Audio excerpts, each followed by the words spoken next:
Good morning and welcome to Rise and Unwind, a lifestyle show where we talk about tips, tricks, and fun activities you can do in your own neighborhood. My name's Kayla, and today we've got this.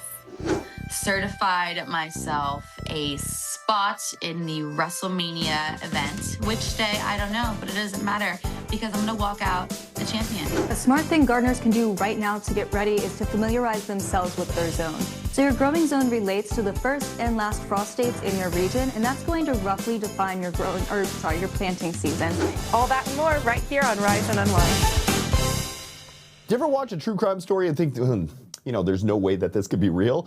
And then it is. Then the idea of that is the idea behind the brand new season of Curious Case of, a series that digs into bizarre, stranger-than-fiction cases filled with twists, deception, and shocking outcomes. So joining us today is Beth Karas, veteran legal analyst and former prosecutor who helps break down what really happened and why these stories still matter. Welcome to the show, Beth. How are you, my friend? I'm fine. Thanks for having me. Happy New Year. Happy New Year. Excited about it too. Happy New Year to you. And before the break, I was saying, I love the show. It's great. It's interesting. It's because, a lot of these true crime drama stories always is this person murdered this baby, and it's dark, it's demented, and it kind of goes into these, deep tales of, blood, guts, and people that are just doing horrible, horrible things. But this show, okay, and not to just keep gushing about it, it goes into something a little different. It does have the true crime. It has some weird tales. It has some stories. First season, loved it to death. But you investigate things that are a little different and not just blood, guts, and watch these people kill things that were innocent all from the start. You know what? You hit the nail on the head. That why this series resonates with a lot of men who are kind of get turned off to a lot of blood and guts and murder, right? It's like a largely female audience. It skews female, I should say. But I'm hearing from husbands and boyfriends saying, there's a show that I can watch that's crime or crime adjacent, as we say, that I can watch with my girlfriend or my wife and enjoy it. So we're not looking at murders, but we're looking at weird, bizarre behavior, as you said. It's deceitful, it's fraudulent, could be cults, it's something's wrong here. What is it? A crime? What is the crime? Sometimes it's clear there's a crime, but it's like somebody gets away with a deception or a fraud for a long time. It's like I marvel at what people do and get away with. Yeah, I think I'd be a little nervous if I'm sitting down and relaxed and my wife is getting super excited about a murder drama of someone killing their husband. Yeah, I can understand that situation. But okay, you really choose some wild and interesting tales and stories. How do you find these? So, there's a team of us, and I'm part of that team who look for the stories. I mean, stories come to me, but we also, we scan, the internet. We, might listen to some podcasts.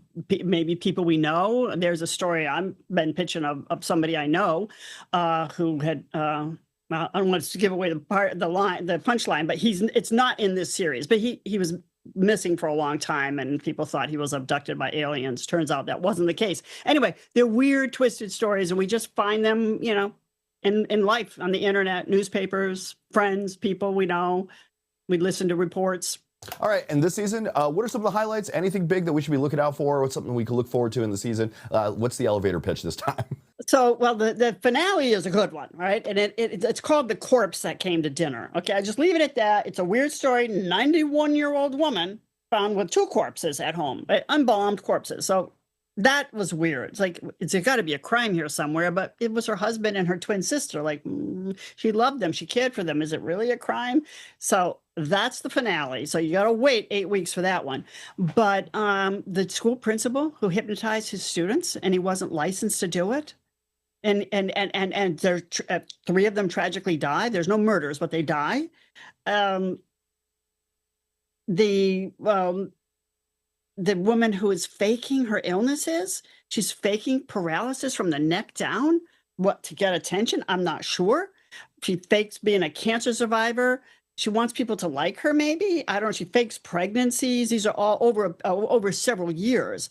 It's very strange behavior that made me angry, having grown up with 2 special needs brothers who died as young adults. That really made me angry that somebody would fake an illness that they don't have just to get people's sympathy. I guess. I'm not really sure.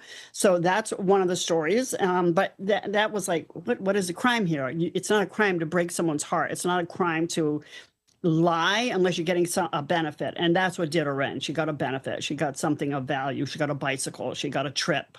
She got some expenses paid to go to a camp for the special needs people. So, I mean, the first episode, right, the green smoothie, guy who practiced medicine without a license was also like, he started life pretty good, making a lot of money with his alkaline diet. But then he took it a step too far. He got too greedy. He started promising people he could cure their cancer. That's what landed him in prison. As a journalist and someone that has dealt with legal analysts and former prosecutor, what did you learn while working on these projects? And what is something that is a takeaway that you going into this? Okay, these are interesting stories, but what is something that like made you realize, or what did you learn that you want people at home to kind of get while watching this, or just learn while making the projects yourself? I want people to be aware that there are a lot of frauds being perpetrated, not just on the robocalls and the emails you get where people are trying to get into your bank account and get your personal information, but people are out there lying about themselves. I mean, the green smoothie promising, the guy with the smoothies promising he can cure your cancer, the woman faking her paralysis, and she really did fake the counselors. I mean, they thought she was paralyzed. I mean, just it's a cautionary tale to just always be on alert. I don't want people to be distrustful of everyone, but just, you just gotta check things. And if your radar, your gut is telling you something's not right, that's probably the case. Beth, you are a hero. Thank you for bringing this once again to us. We love this stuff. So, thank you. You got to check out new episodes of Curious Case-Up that are airing weekly on Investigation Discovery, with episodes also available streaming on Max. If you're fascinated by true stories that prove reality could be a little stranger than fiction, then this is absolutely one worth watching. Beth, I want to thank you once again for being with us, my friend. My pleasure. Thanks for having me. More than 21 million adults in the U.S. are living with depression. And for many, it's not just a rough week or a bad day. Major depressive disorder can affect work, relationships, and everyday routines, even while someone is in treatment. Today, we're joined by Dr. Saundra Jain, a licensed psychotherapist with more than 30 years of experience, as well as mental health advocate Kelly Euchima, who openly shares her own journey with depression. They're here to talk about how care is evolving and why new approaches are offering hope. Welcome to both of you. Thank you. Glad to be here. So, Dr. Jain, for viewers who may not know, what exactly is major depressive disorder and how is it different from everyday stress or sadness? Such an important question. Major depression is a chronic and persistent, pervasive condition with symptoms lasting sometimes for weeks. Symptoms may include loss of interest in regular activities, loss of pleasure, loss of drive, motivation, sleep challenges. And what's important to remember is that this condition impacts a person really in all realms of their life: personal, work, family, their community. And it is quite different than typical daily stress. And I'll turn to Kelly. As a person with lived experience, maybe you could speak to that. Well, I love your description of depression because I had never heard that until I was 19 getting diagnosed with depression. And I don't know if any of you have experienced this, but growing up, we did not talk about feelings or emotions or anything deep in the family, in our household. It just wasn't the safest space for it. And knowing that there was something much deeper going on with me was a bit tragic, I'll be honest, but it felt very comforting because I truly believed that I just was so unable to deal with stress. And I had a lot of judgment and shame when it came to myself.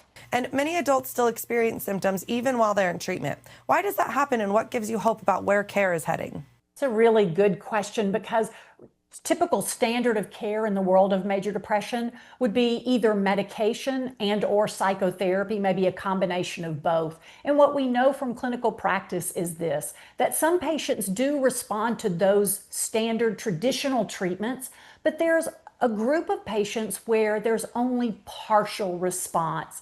And so when there are emerging technologies like prescription digital therapeutics, which are tools available now, it is an exciting space to be. For this reason, we have another option, another treatment option to share with our patients. And that really brings forth a sense of hope and opportunity for our patients that we're working with. We're hearing a lot more about technology-supported tools in mental health. How do these fit into treatment, and how might they change what day-to-day care looks like? Yes, well, there's a difference between prescription digital therapeutics and wellness apps. And Kelly and I are so happy to be here on behalf of Rejoin because this is a specific prescription digital therapeutic that is FDA authorized for the treatment of the symptoms of major depression. Now, it's for people who are 22 years of age and over. It's not a standalone treatment. It's in addition to their current treatment of being on an antidepressant. And again, we're with an expert in real life. And Kelly, would you speak to, because I know that you have done the Rejoin program. Yes. We'd love to hear about it. Well, I'm one of those patients, as you said. I was in partial remission. I am on an antidepressant. I do therapy, and still I'm struggling. For a long time, I was like, why is nothing fixing me? But that's not really the goal. In doing Rejoin, I had the privilege of being able to do the 6-week treatment plan, and you have mini therapy lessons, and then you have these brain training exercises. And this blew my mind because for so long, I thought my depression was only because of chemical imbalances. And while that might be true, there's a big part of our brain's natural ability to change. And in our brains, when you have depression, there's a really hard time for the thinking and the feeling part of the brain to communicate. And that changed my whole worldview. And in Rejoin, they call it kind of like physical therapy for your brain. And I have absolutely loved that. What you're talking about, Kelly, I'll speak to this, is neuroplasticity. And Rejoin was designed specifically to improve the communication between those two brain regions, Kelly, you just spoke about, the thinking part of the brain and the feeling part of the brain. And it's believed that in those brain training exercises and the therapy skill lessons, that those two parts of the brain may actually start to communicate more effectively, allowing the person to then have better regulation of their emotions, processing emotions, reduction in symptoms of major depression, and again, a tool, another option for the people we're working with. Dr. Jain, from a clinical standpoint, what stands out to you about the growing understanding of mental health and these newer technology-supported options?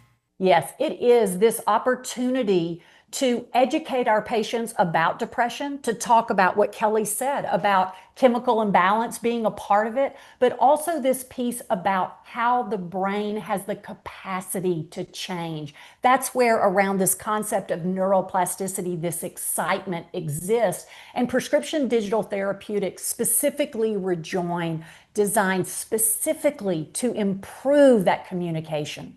For anyone watching who may be struggling with depression, what would you want them to hear? You are not alone. By me talking to you right now, I feel like I am a testament of hope that I never thought I'd be able to live a more fulfilling and happier life. But that's because I really used tools to help myself in my struggle. And I want the same for you.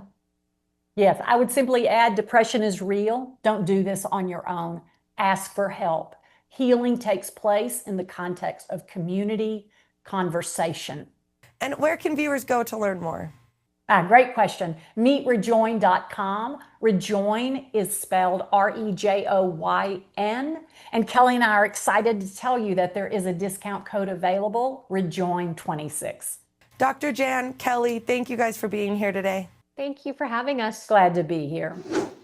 As Black History Month wraps up this weekend, there's an important health conversation that can't end with it.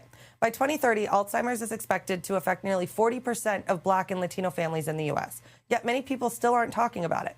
Early conversations about brain health can make a real difference, and there's a new initiative working to change that. Joining us now is dementia care expert Dr. Fayron Epps. Welcome, Dr. Epps. Thank you for having me. Those numbers I just mentioned are really eye-opening. Why do you think so many minority families avoid talking about Alzheimer's, even though the risk is so high? Yeah, I think those numbers are eye-opening. And I think one of the things is many communities, Black and Latino families, don't even know about these statistics. They don't know that Black Americans are twice more likely than their white counterparts to be impacted by Alzheimer's disease or another form of dementia, and Latino families 1.5 times. So if we don't know that this is actually occurring in our community, we're not having the conversations.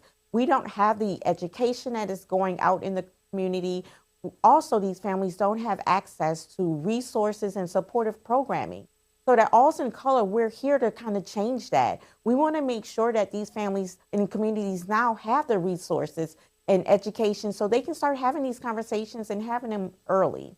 And even as we've honored Black History Month, these conversations need to continue year-round. Why is it especially important for women in communities to speak up about brain health? Yeah, we have to have these conversations year-round.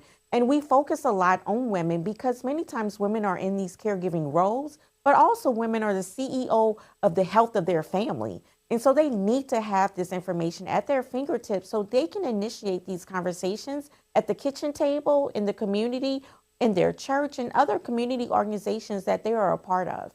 And what are some steps people can take before symptoms appear, and what early signs should families pay attention to?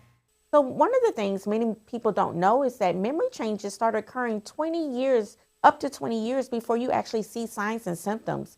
So it's important that everyone start taking action now. Today, you can start engaging in brain health activities. A U.S. Pointer study gave results about how lifestyle interventions are very important and it reduces your risk of dementia. And so that is getting more sleep, eating a healthy diet, reducing stress in your life, exercising, social engagement. Those are a few of the things that you can do that are also part of the brain health recipe. In addition to knowing your numbers, blood pressure, blood sugar, all of those things are important to help you delay the onset or reduce your risk of dementia. And you may say, well, what are these signs that we should look out for? And a few things you can look out for. Of course, people always know forgetfulness. And it's not just forgetfulness, it's when you do not remember, misplacing things and you're unable to retrace your steps. Drastic changes in your personality is also something you want to pay attention to, and not being able to complete familiar basic tasks. These are things, if you see this, please share with your family, but also bring it to your healthcare provider. And let's talk about this Alz in Color. What is it and what kind of support or resources does it offer? Yeah, so Alz in Color is a campaign that's focused on brain health conversations in Black and Latino communities. It's focused on empowering communities with authentic storytelling. So on our website, we have resources that are divided up according to your geographic region. We also have webinars for education, and then we have testimonies. And we also invite families to share their story, their testimony, so we can help each other. That's the only way we can change this narrative is for us to start having these conversations. And for someone just beginning this journey, either as a parent or a caregiver, what's one piece of advice that you'd share? Yeah, one of the things I want to say is please don't be fearful. I know that's easy for me to say, but know that Alz in Color and many other organizations, we have resources and we're here to support you. So once you receive this diagnosis, you want to share with your family, but also equip yourself with education so you'll know how to be proactive instead of being reactive. And where can our viewers go if they want to learn more or maybe get involved? Yes, please visit our website, Alz in Color, for more resources and supportive programming. Dr. Epps, I want to thank you for being here today. Thank you. Spring is almost here, and a lot of us are already thinking about what we want to grow this year. Burpee is celebrating 150 years of helping Americans plant everything from backyard veggies to beautiful flower gardens, and they're marking the milestone in a big way. Joining us now is Jamie Mattikow, CEO of W. Burpee Company, and Kira Silvestri, research coordinator and horticulturist with Burpee. Welcome to you both. Hi, thanks for having us. So, Jamie, 150 years is a huge milestone. What does that say about Burpee's place in American gardening? Burpee is all about inspiring gardeners and making gardeners successful at whatever level of gardener that you are. We've always done that through the highest quality seeds and also innovative product introductions. We've been doing both of those since the founding of the company in 1876 by W. Burpee. Mr. Burpee was known as an introducer of gardening firsts, many of which we take for granted right now. And I'll give you a great example. Many people don't realize that iceberg lettuce was first introduced to the United States by Burpee. And after that introduction came many more. And as we head into our 150th year, we honor both traditions of great quality and innovation with a new launch like our garden sown tomato and pepper seeds. These are easy to plant seeds. They don't need to be started indoors. They don't need to be transplanted. And we think it'll bring a lot of excitement to gardening. Kira, planting season is right around the corner. What's one smart thing gardeners should be doing right now to get ready? Yeah, a smart thing gardeners can do right now to get ready is to familiarize themselves with their zone. So your growing zone relates to the first and last frost dates in your region, and that's going to roughly define your your planting season. And that's really key to sowing things in your garden at the correct time and also avoiding early setbacks. Additionally, you can go to burpee.com/growing zones. That's the easiest way to figure out what your zone is. Plus, right now we have up our early spring guide, and that features our fastest maturing cool season crops that can be direct sown in the garden after your last frost, to help you overcome a delayed spring start and also just to enjoy really early harvests. And Jamie, you're also celebrating America's upcoming 250th anniversary with special seed collections. What's the story behind those? One of the most patriotic things you can do is to plant a garden. So in this special year, we wanted a fun and creative way that let people celebrate the country's founders, ideals, and early American gardens. To do that, we partnered with great organizations like Thomas Jefferson's Monticello and George Washington's Mount Vernon. And with their help, we created 4 limited edition seed collections. 3 of these collections involve heirloom vegetables and herbs. One of them is a collection of all new flowers. They're all available on burpee.com, and we think gardeners will just love them. Kira, for someone who feels inspired to start or maybe expand a garden this year, what are a few simple tips that can really make a difference? Yeah, that's a great question. For anyone looking to start or expand their garden this year, my number one tip is to be intentional about it. It's really easy to get excited and want to plant everything, but successful gardening starts with picking vegetables and flowers that fit your time, your space, and your schedule. So make sure to match your plants to your environment. There are incredible seed options that are bred for shorter seasons, heat tolerance, and even compact growth if you have limited growing space or you like to grow in containers. Plus, Burpee has a really knowledgeable support team that you can reach by email or by phone call, and they're more than happy to help you make selections that best fit your garden, regardless if you're new to gardening or you've been doing it for 10 years. And where can people go to learn more? Yeah, people can go to burpee.com. That is where all of our excellent products are, and we have excellent information on there for gardeners as well. Jamie, Kira, I want to thank you both for being here today. Thank you for having us. WrestleMania is already one of the biggest events in sports entertainment, and this year it's turning into an entire week-long takeover in Las Vegas. From SmackDown to Raw to the massive 2-night WrestleMania at Allegiant Stadium, fans are getting more action than ever.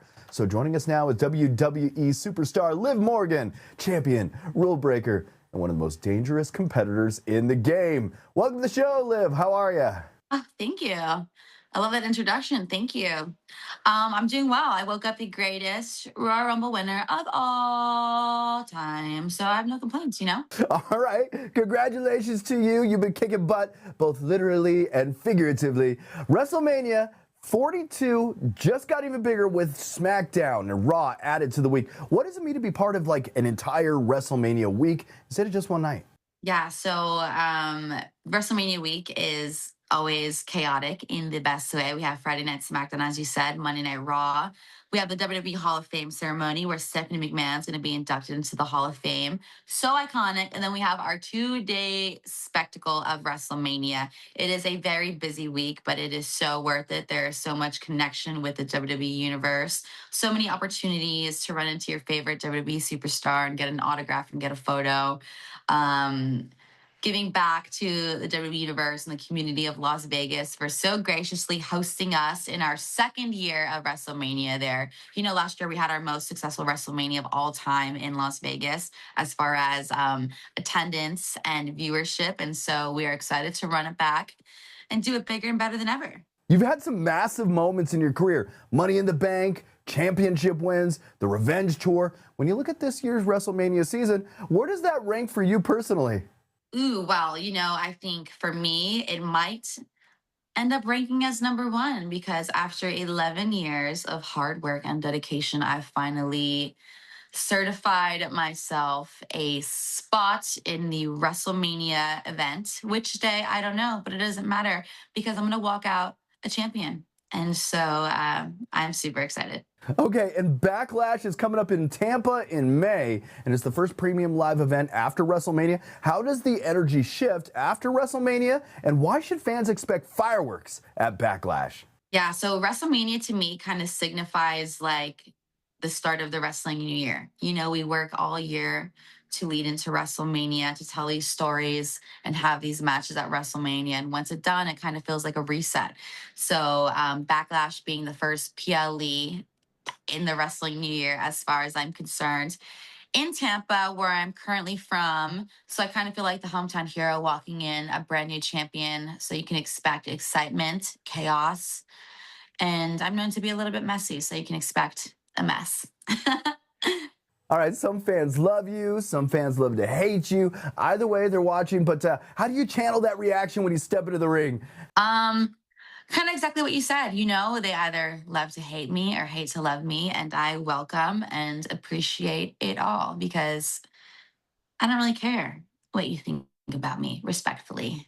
You know, it is what it is, and I'm going to do the same thing that I do regardless. But I appreciate the noise. Everything that we do is for the audience and for their energy. So whether they're cheering or booing me, I appreciate it nonetheless.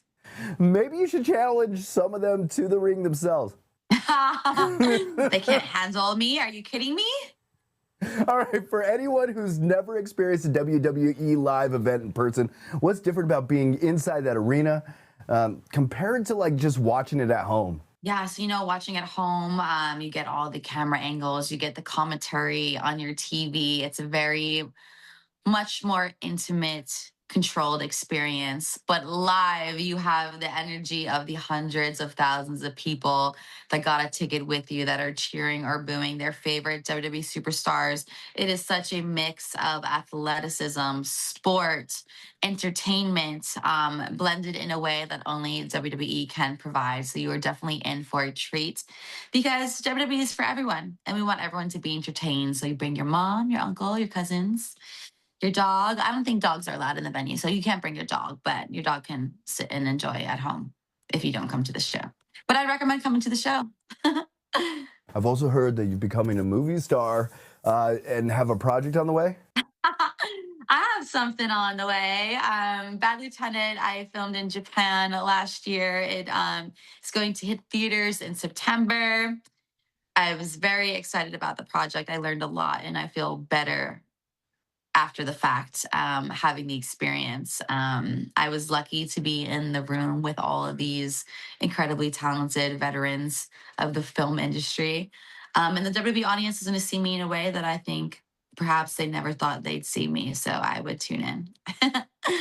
Liv Morgan, I want to thank you for joining me today. WrestleMania 42 takes over Las Vegas April 18th and 19th at Allegiant Stadium, with SmackDown on April 17th and Raw on April 20th at the T-Mobile Arena. And WWE Backlash heads to Tampa on May 9th. You can get your tickets and full event details at WWE.com. Liv, I want to thank you for hanging out with me today. Thank you. Have a good day. And don't forget to watch me. Future champion over here, okay? And that does it for today's episode of Rise Unwind, aka your weekly excuse to procrastinate productively. Thank you so much for hanging out with us. Truly, you could be anywhere, and yet you chose this delightful show. We appreciate that. Make sure you follow our socials at Rise Unwind, and check out the website to stay updated at riseunwindtv.com. Stay fabulous, stay curious, and stay slightly over-caffeinated, and we'll see you next week on Rise and Unwind.